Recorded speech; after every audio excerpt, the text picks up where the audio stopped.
السلام علیکم ورحمۃ اللہ وبرکاتہ۔ جیسا کہ آپ تمام حضرات کو معلوم ہے کہ جگہ جگہ پر اب مسلمانوں کے خلاف باتیں ہو رہی ہیں، مسلمانوں کی جگ ہنسائی ہو رہی ہے، کیونکہ مسلمان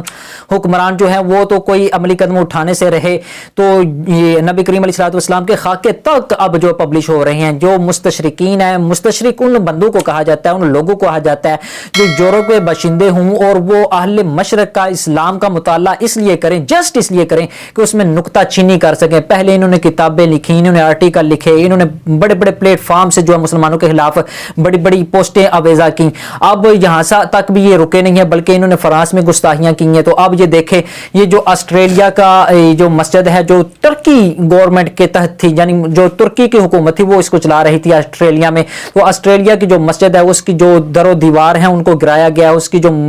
عزت ہے اس کو پامال کیا گیا، اس کے جو شیشے ہیں وہ توڑے گئے ہیں۔ حالانکہ نبی کریم علیہ الصلوۃ والسلام کے جو دیوانے ہیں وہ اس وقت جو ہے وہ ابھی تک تو کسی کو نقصان پہنچا نہیں رہے، ابھی تک تو انہوں نے کوئی اپنی قدم اٹھایا نہیں ہے۔ اب میرے خیال میں وجہ بھی یہی ہے کہ اب یہ جہاد سے دور ہو رہے ہیں۔ اگر یہ جہاد کا اعلان کر دیں تو پھر دیکھیں ان کے ساتھ ہوتا کیا ہے۔ اگر تمام دنیا کے مسلم حکمران ایک ہو جائیں اور تمام جو فوجی ہیں وہ ایک ہو جائیں اور وہ اگر کوئی ایسی حرکت کرتا ہے نا زیبا، اس کے خلاف جہاد کا اعلان کرتے ہیں، تو میرے خیال میں کوئی مائی کا لال ایسا ہے ہی نہیں ہے جو اس طرح کے پھر اوچھے ہتھ کنڈے اپنائے گا۔ اللہ تبارک و تعالی ہم سب کو متحد ہونے کی توفیق عطا فرمائے۔ آپ دیکھیں جگہ جگہ پر گستاخیاں ہو رہی ہیں، جگہ جگہ پر یہ